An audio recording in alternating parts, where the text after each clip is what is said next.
백여민족 서명수 TV 9월 17일 일요일 방송입니다. 금일의 주제는 광주 5.18 진실에 대해서 알아볼까 합니다. 광주 5.18 사태가 발생할 때는 필자는 구사단 포백년대 작전 보좌관직을 수행하고 있었던 시기였습니다. 80년 5월 18일 오전에 진돗개의가 발령되었다고 기억합니다. 이때는 계엄령이 발령되어 있던 상황에서 적의 적시적 침투 현상을 차단하기 위한 조치이기도 하였습니다. 필자가 광주 5.18 사태의 발생 배경과 진행과 경과 사항을 알기 위하여 안기부 상황일지, 작전에 참가했던 12.10수재단 무전하사관 문병소 당시 중사의 조언과 유튜브에 올려진 그때의 사건 기록과 북한 노동당에서 발간한 85 광기 분노 책자와 지만원 박사의 광주 5.18의 진실 책과 김대령 작가의 역사로서 5.18 책과 그리고 이 사건을 조작하여 역적을 영구로 만든 김영삼 정권에서 조작된 사건 기록, 즉 95 수사 기록을 곁에 두고 같은 사건 시간대를 확인하면서 1개월여 만에 결합적 줄거리를 정리할 수 있었습니다. 안기부 사항 일지가 필자의 손에 오게 된 경위와 관련되는 사건의 정의를 같은 시간대에 발생한 것을 대조하니 진실이 그냥 드러났습니다.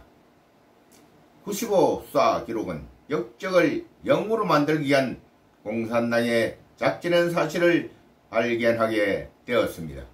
김영삼은 지금까지 공산당이라는 생각을 한 번도 가진 적이 없습니다. 그 사람이 이렇게 했다는 겁니다. 2018년 1월 책을 발간하고 난 후 책의 기록 속에 어머니의 생각도 묻어나는 것이 성령의 죄가 나에게 오신 것이 아닌지 생각이 듭니다. 책을 집필할 때는 전혀 몰랐던 상황이 2020년 미 대선 기간 중에 나에게 나타나게 되었습니다. 사건에 직간접적으로 관여한 그들이 누구인지 말로서 전할 수 없음을 안타깝게 생각합니다. 단지 5.18 사태의 사건의 조작을 사실의 진실을 통하여 이해할 수 있도록 설명을 드리겠습니다. 먼저 광주 5.18 사태가 김영삼 정권에 하여 조작된 것은 그 당시 전두환 중정부장 서리에 사건의 진실을 바꾸게 한 사실도 같이 있음을 알게 되었습니다.